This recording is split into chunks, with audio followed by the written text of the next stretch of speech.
Bonjour à tous, on est à quelques heures du réveillon de Noël et si tout va bien, Thomas Coville devrait franchir la ligne d'arrivée de son incroyable tour du monde dimanche soir après moins de 50 jours de mer. Formidable exploit pour tous les passionnés de voile que nous sommes. Alors aujourd'hui dans le magazine, on va s'intéresser au Vendée Globe. Souvenez-vous, les concurrents sont partis le 6 novembre, le même jour que Thomas Coville. Et puis on écoutera le vainqueur du Vendée Globe il y a 4 ans, marin d'exception lui aussi, François Gabard.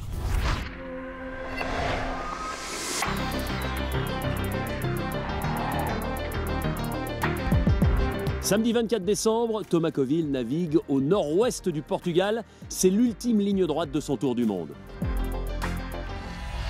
On est rentré dans le cyclone des Açores. Je vais peut-être avoir les vents les plus forts maintenant. On est quand même sur des vents moyens. De fichier ce matin, 35 nœuds. Ah ouais, là je vais passer Noël en mer, ça c'est sûr. Hier, j'ai évité un globicéphale à moins de 10 mètres. Juste devant moi, je vois ce masse comme, ouais, je pense que c'est un cachalot, un gros truc là, qui a plongé en même temps que je le voyais. Donc je pense qu'on a dû se voir en même temps. J'ai fait une embardée, mais je te jure, le bateau il est parti et t'imagines le pire quoi. Ce genre d'image, ça te ramène à cette espèce de fragilité permanente dans laquelle tu te trouves. Nos bateaux c'est un peu comme des vélos. C'est tant que t'es en mouvement, t'as un certain équilibre. Quand j'arrive à bien m'alimenter, j'arrive à mieux dormir, à mieux récupérer et je rentre dans la bonne spirale. Si je commence par essayer de dormir, ça marche pas. C'est que par l'alimentation et on a vachement bossé là-dessus avec Sodebo là.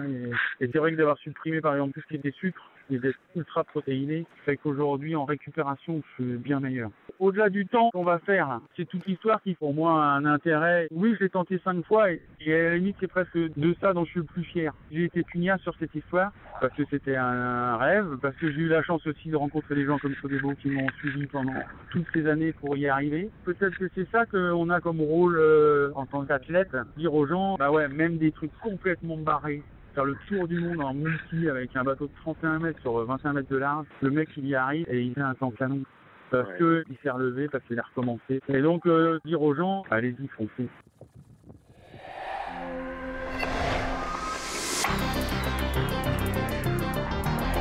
Sodebo est le sponsor de la voile, partie prenante de cette tentative de record, mais aussi du Vendée Globe. Thomas Coville, tu as fait le Vendée Globe, tu as déjà fait le tour du monde. Qu'est-ce qui différencie ces deux épopées? Au tout départ, le Vendée Globe, c'était la course la plus engagée qui existait. Ça a été effectivement, tous ceux qui ont fait le Vendée Globe étaient des pionniers. Aujourd'hui, on ne se pose plus trop la question de qui va finir ou est-ce que c'est faisable, mais qui va gagner.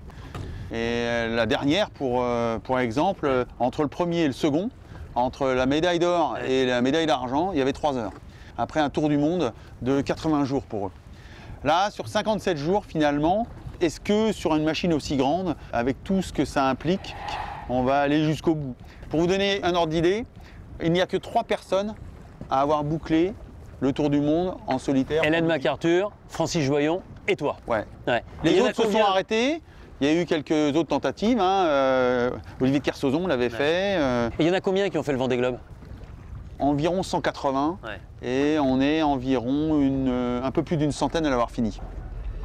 Notre invité aujourd'hui, un autre marin d'exception, François Gabard, qui, souvenez-vous, avait gagné le Vendée Globe il y a 4 ans. Et ce qui est intéressant, c'est que François Gabard, normalement l'année prochaine, devrait tenter à son tour le record du Tour du Monde en solitaire qu'est en train de battre en ce moment même Thomas Coville.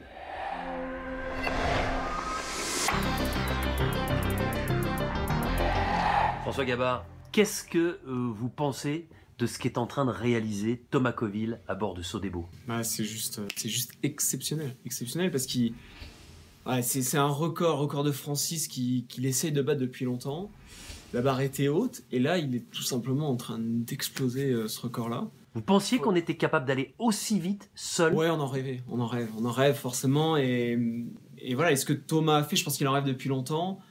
On en rêve tous, ceux qui ont la chance de naviguer sur ces grands multicoques en solitaire, et on sait que c'est dur. Et ce que Thomas est en train de faire, c'est juste remarquable parce qu'il est, il est en train de repousser un peu toutes les limites qu'on veut pas se donner justement, mais qu'on nous met un peu autour de nous. Qu'est-ce qui vous impressionne le plus dans ce qu'il a fait entre l'enchaînement météo, qui est juste parfait, et la capacité de tenir ces vitesses moyennes élevées pour tenir cet enchaînement météo. Là, il faut juste comprendre qu'il est tout seul sur un bateau de 32 mètres, et qui fait un temps quasiment similaire au record en équipage. Donc quand tu as 15 personnes sur un bateau de 40 mètres, il est à quelque chose près, il joue avec ce record-là. C'est juste exceptionnel. François, pour vous, c'est un formidable challenge parce que si je ne m'abuse, vous allez le tenter à votre tour avec votre bateau l'année prochaine à la même période. Exactement. Donc là, j'avais un challenge qui était là et maintenant, il est super haut. Pour un sportif, c'est chouette d'avoir des challenges élevés. Ça va vraiment être hyper difficile. Il est tout près là de l'arrivée, donc on peut que lui souhaiter le meilleur. Et le meilleur, a priori, ça serait le temps dans lequel il est, c'est-à-dire moins de 50 jours. C'est la dernière fois dans ce magazine que nous retrouvons ces enfants de CM2 aux questions toutes plus pertinentes les unes que les autres. On était ravis de les avoir avec nous. Ça nous a éclairés aussi différemment sur ce monde très complexe parfois de la voile. Aujourd'hui, eh bien justement, on va aborder une question plutôt technique. Écoutez.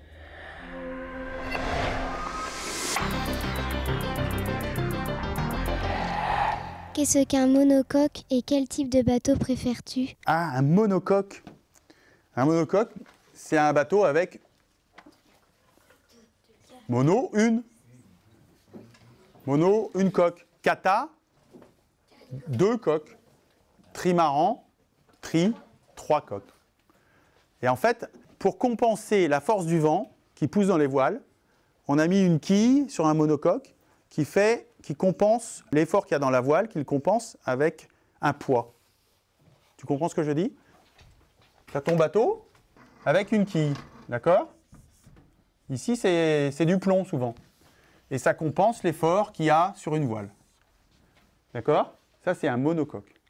Et en fait, par ici, là, en Polynésie, dans les lagons, les pêcheurs, comme il n'y avait pas assez de profondeur d'eau là où ils pêchaient, ils ne pouvaient pas avoir de quille parce que sinon, ça touchait le fond.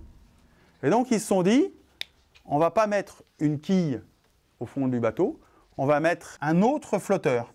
Et ils ont créé les catamarans. Et là, en physique, c'est absolument génial. Ils ont remplacé quelque chose qui était lourd par quelque chose qui était volumineux, pour le même effet. Et après, ils ont développé le trimaran.